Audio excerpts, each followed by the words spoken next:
Have you ever felt something stirring deep within you, something ancient, quiet, yet undeniably powerful? Not a thought, not a feeling, but a presence, a sleeping force coiled in silence. For thousands of years, mystics, sages, and seekers from every corner of the world have spoken of this hidden energy. They called it many names, but in the Sanskrit language, it has a name that means coiled one, Kundalini. They believed it lies dormant within each of us, curled at the base of the spine like a serpent, waiting for the moment we are truly ready for truth, for transformation, for awakening. But what exactly is Kundalini? To understand it, we must step beyond the language of science and into the realm of energy, consciousness, and inner experience. Kundalini is not a metaphor. It is not an idea. It is not a spiritual gimmick. It is a force of nature that exists within you, real, potent, and sacred. Kundalini is described as a dormant spiritual energy, lying coiled 3.5 times in the Muladhara chakra, the root energy center located at the base of the spine. In ordinary life, this energy remains inactive, quietly resting, waiting. But in moments of deep spiritual work or through unexpected shifts, it begins to rise. And when it does, it doesn't just change what you feel, it changes who you are. In ancient Indian teachings, Kundalini is seen as Shakti, the divine feminine energy that animates all of life. Shakti is the creative principle, the cosmic force, the mother of all form. And within you, she waits to be awakened, to rise, to meet her counterpart, Shiva, the silent consciousness seated at the crown of the head. This sacred journey, Shakti rising to unite with Shiva, is not just symbolic, it's the story of awakening, of spirit remembering itself through form, of a human becoming whole. When Kundalini rises, it doesn't follow the rules of logic. It flows through the chakras, the 7 subtle energy centers aligned along the spine, each one opening, activating, purifying. This energy can surge gently like a stream or erupt like fire. It can feel like light, sound, heat, vibration, or all of them at once, but it is always transformative. Unlike the energy we use to move, eat, think, or work, Kundalini is spiritual in nature. It exists on a more refined frequency. It is said to be the source of all mystical experience, the bridge between the body and the soul, the material and the infinite, the self and the divine. When it awakens, people often report a cascade of sensations, an intense heat rising up the spine, vivid visions, moments of timelessness, or a profound sense of unity with all life. Others feel a deep silence, as if the chatter of the mind has fallen away and something far wiser has emerged in its place. Some say it feels like dying, because the old self must dissolve. Others say it feels like being born, because it's the first time they've truly felt alive. Yet for most people, Kundalini lies dormant, not because they lack potential, but because awakening requires readiness. Not physical readiness, but emotional, mental, and spiritual alignment. This is why the sages never forced it. They prepared for it. They honored it, because they knew what it truly was, not just an experience, but an initiation. To awaken Kundalini is to reclaim your inner divinity. It's to remember that you are not your job, your name, your history, or your wounds. You are something deeper, a vessel of light, a soul in motion.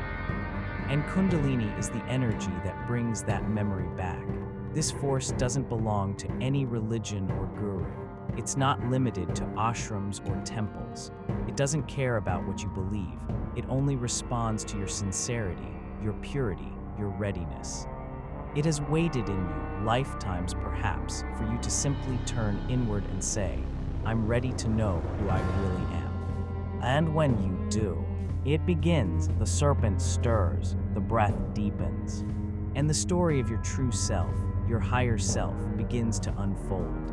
But before we dive deeper, before we examine where this energy comes from and how it behaves when awakened, we must ask a question. If Kundalini is truly real, where did this knowledge come from? Who first discovered it? And why has it been hidden or misunderstood for so long? The answers lie not in modern textbooks, but in the forgotten echoes of ancient civilizations, in mantras whispered in Himalayan caves, in scrolls locked away in dusty monasteries, in movements passed down from master to disciple in silence.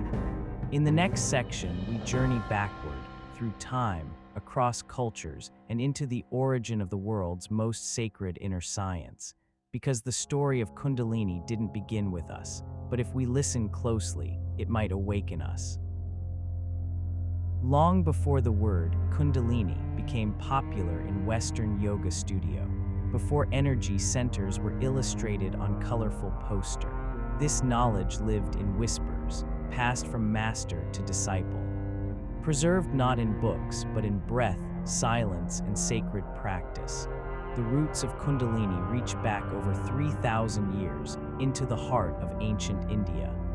In the Upanishads, some of the earliest spiritual texts on earth, we find subtle references to a serpent-like energy coiled at the base of the spine, waiting to rise and merge with the higher consciousness above. The texts never shout its name, but those who read between the lines knew. The concept was later expanded in the Tantric traditions, which viewed the body as a sacred vehicle for transformation. Tantra introduced the chakra system, the nadis, energy channels, and precise methods for awakening Kundalini through asanas, breath control, mantra, and deep meditation. But this wasn't just a map of energy. It was a blueprint of evolution. In this view, Kundalini is not simply energy. She is Shakti, the primordial feminine force. Coiled at the root, her goal is union with Shiva, the pure consciousness seated at the crown of the head. When Shakti rises, layer by layer, awakening each chakra, she dissolves fear, illusion, ego, until finally she reaches the top. And there, in sacred union, the self becomes whole. But this ancient energy is not unique to India. Look closely across the spiritual landscape of the world, and you'll see echoes of Kundalini, different names, different symbols, but the same inner journey. In Taoist inner alchemy, the practice of circulating energy up the spine through the microcosmic orbit mirrors the path of Kundalini through the chakras. Practitioners speak of elixirs, sacred breath, and energy spirals rising to the crown. In ancient Egypt, initiates in mystery schools trained for years to awaken the Sekhem, the vital force believed to connect humans to the gods. Some hieroglyphs depict serpents rising along the spine or over the head, much like Kundalini's ascent. Even Christian mysticism contains veiled references. The descent of the Holy Spirit, moments of rapture and divine ecstasy, descriptions of inner fire, these aren't far from the signs of a Kundalini awakening. Saints spoke of burning hearts, glowing light within, and unity with God that dissolved all identity. In Jewish Kabbalah, the Tree of Life describes an ascent from the lower Sephirot energy levels to the divine, mapped as a spiritual journey through energy and consciousness. And in Sufism, the spinning dances of the dervishes, the breathwork, and the deep longing for union with the beloved mirror the surrender that Kundalini requires. So what does this tell us? That Kundalini isn't just an Indian idea. It is a universal phenomenon, a sacred human inheritance. Across time and tradition, mystics and seekers have described the same inner process, an energy awakening within, rising upward, purifying, illuminating, connecting us to something far greater than ourselves. They called it prana, kai, ruach, Holy Spirit, sekhem, pneuma, but they were all pointing to the same light. Perhaps this is why Kundalini, once hidden in ancient scrolls and veiled metaphors, is now emerging more clearly into the modern world. We are remembering what ancient cultures never forgot, that the real temple is within, and the divine lives in our very breath. As we uncover this ancient knowledge, we begin to realize something powerful. That this force sleeping within us has always been there. That humanity has always known, and that now, it may be time for us to awaken it consciously. But what happens when this force begins to stir? How do you know if Kundalini is rising within you? In the next section, we'll dive into the early signs of awakening, from subtle shifts in energy to powerful changes in perception. Because once the serpent moves, nothing remains the same. When Kundalini begins to awaken, it does not knock politely. It enters like a quiet storm, a presence, a pulse, a truth rising through your body. You don't control it, you don't command it, you notice it. It begins subtly.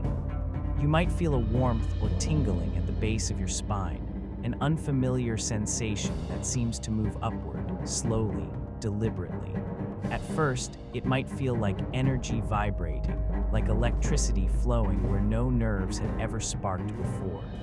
Some describe it as a current of heat. Others say it feels like a cool wind or even a magnetic pull rising through the spine. But this is just the beginning. Kundalini doesn't move only through the body. It stirs the emotions, the mind, the soul. As the energy rises, it begins to cleanse, and with that cleansing comes release. Suddenly, old memories surface, pain long buried, traumas once locked away, fears that never had words. You may cry without knowing why. You may laugh without context. You may feel intense waves of joy or sorrow. This is not regression. This is purification. Kundalini brings it up so that you can let it go. Your dreams may shift, becoming more vivid, symbolic, sometimes prophetic. You may see flashes of light behind closed eyes, or hear tones, chants, sounds that don't come from the outside world.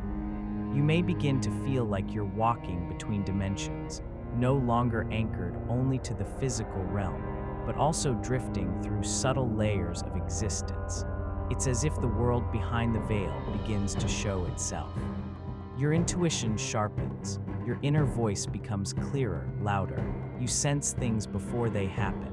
You feel other people's emotions as if they're your own. In meditation, your body might begin to move without your control. These are known as spontaneous kriyas, swaying, shaking, forming mudras, sacred hand gestures, or even yoga poses. To the outside world, it may seem strange, but to the energy inside you, it is intelligent. It knows where to go.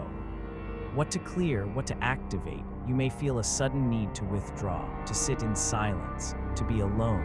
Nature becomes magnetic. Your phone becomes irritating. You long for stillness. And then there is the heart. One day it opens.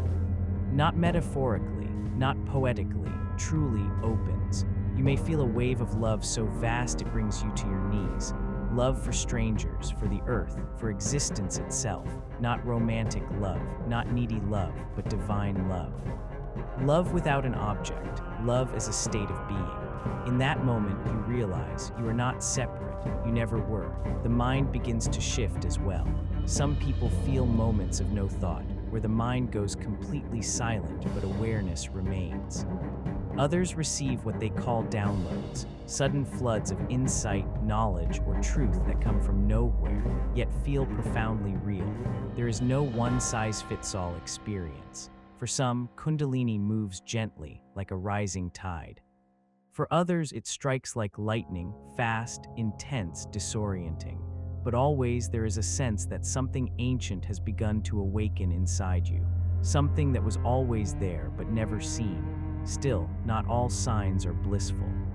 You may feel discomfort, restlessness, pressure in the head. Your appetite may change, your sleep may be disrupted. You may suddenly feel exhausted, then energized, then exhausted again. Your body is learning a new frequency. It's adjusting to a higher voltage. And while all these symptoms may seem chaotic, they're not random. They are messages from your soul, from your energy, from the universe itself, saying, pay attention, something sacred is moving. And it is. Kundalini does not awaken by accident. She comes when you are ready, even if you don't feel ready. But here is the truth. Not every awakening is easy, and not every rise is safe.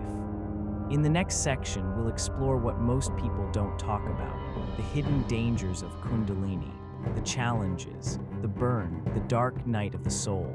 Because with every light that rises, there is a shadow that must be faced. Then what follows when the flames settle is light, not a metaphorical light, but a deep inner illumination, a clarity that cuts through illusion. A peace that holds steady even when the world shakes, because when Kundalini rises harmoniously, something extraordinary begins to unfold. Your life doesn't just change, it deepens. You don't become someone new. You become fully you as you were always meant to be. One of the first and most profound gifts is inner peace, not the kind found on vacation, but a quiet stillness, a center inside you that stays calm no matter the chaos around. You no longer react impulsively, you respond with awareness and intention, and this presence begins to transform your mind. Thoughts clear, your attention sharpens, you begin to see patterns in your behavior and in life itself. You realize you are not your thoughts, but the awareness behind them. With that clarity comes intuition. You begin to feel truth in situations, in people, in your own decisions. You trust your inner knowing like a compass finally pointing north. Then the body responds. You feel more alive. Energy flows more freely. Your sleep improves. Your breath deepens. Your nervous system calms. Emotionally, you soften. Fear loses its grip. Anger burns clean. And in its place, compassion takes root. You forgive more easily. You see others as reflections of yourself. Relationships evolve. Less need, more authenticity. You no longer seek people to complete you because you are already whole. Then comes a deeper sense of purpose. Not a job title, not a 5-year plan, but a calling that rises quietly from within, to serve, to express, to live in truth. Kundalini clears away noise so the soul's message can be heard. Creativity flourishes. You feel inspired, whether through art, music, teaching, or simply how you live.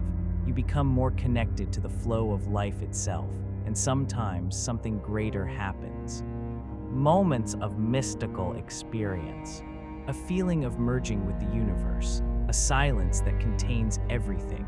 A love that has no object. You realize, behind all the roles and stories, you are light. These moments aren't the goal. They're reminders, glimpses of the truth behind the veil, and when you carry that knowing into everyday life, even the ordinary becomes sacred. Washing dishes, walking, breathing, each moment is infused with presence. You stop chasing. You start being. That's the true gift of Kundalini. Not sensation, but awareness. Not escape, but embodiment. It's not about rising above life. It's about living fully within it. But none of this happens by accident. In the final section, we'll explore how to prepare, physically, emotionally, and spiritually, for this sacred journey. Because when the time comes, it's not about forcing the energy.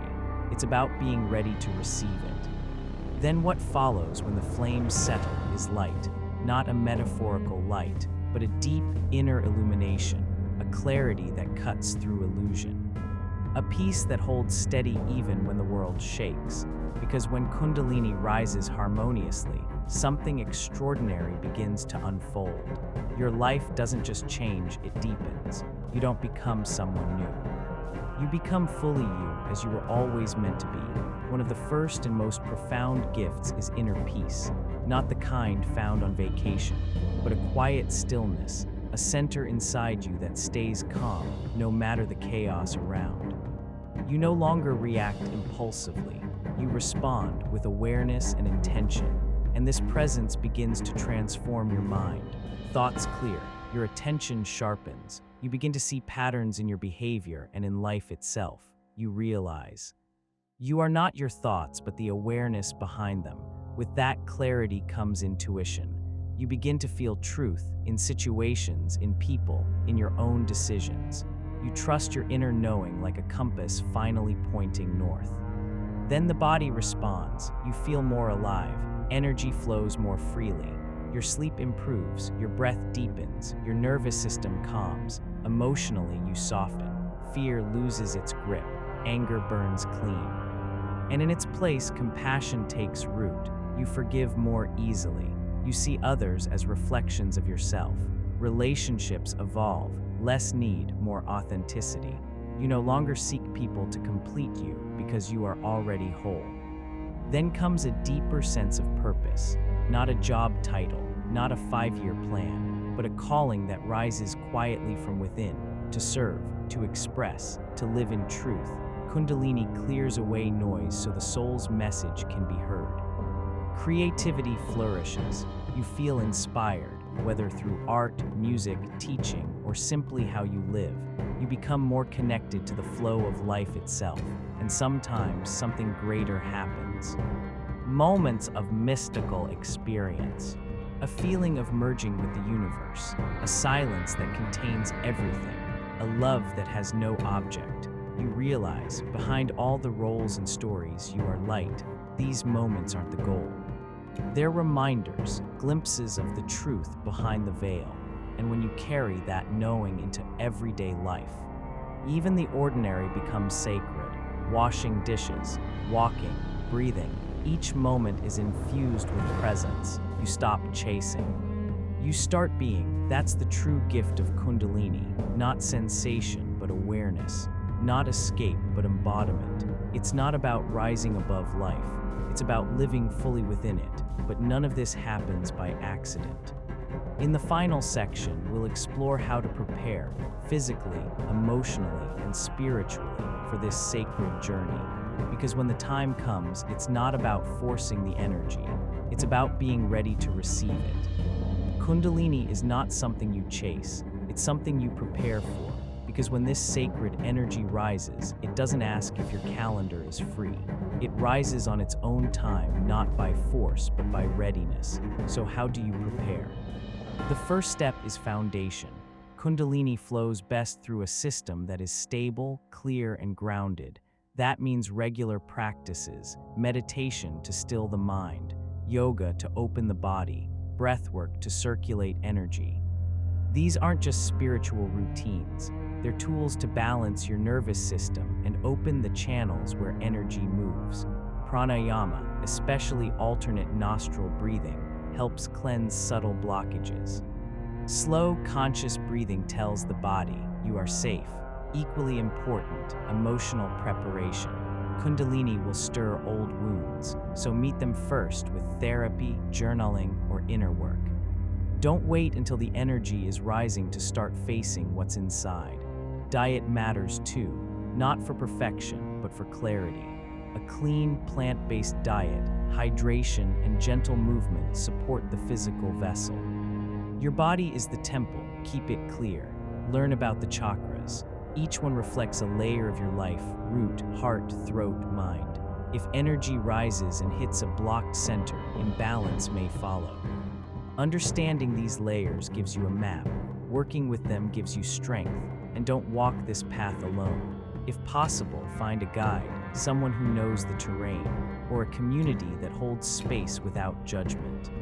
You don't need a guru, you just need support. Kundalini is not about spiritual fireworks, it's about real transformation, and transformation requires patience. Let the process unfold. Let the energy rise when it's time. Let go of control. Finally, always come back to grounding. Walk barefoot, touch the earth, be in nature. Breathe with intention. Feel your feet in your body, here now.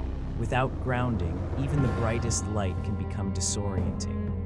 With grounding, that same light becomes embodied wisdom. So as we close this journey, remember, Kundalini is not a destination. It's a return to your body, to your truth, to the divine spark already within you. You don't need to force it, just prepare for it. Because when it comes, it changes everything, not through drama, but through depth.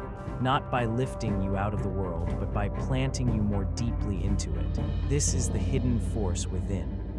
This is the awakening that waits. And now, the rest of the journey is yours.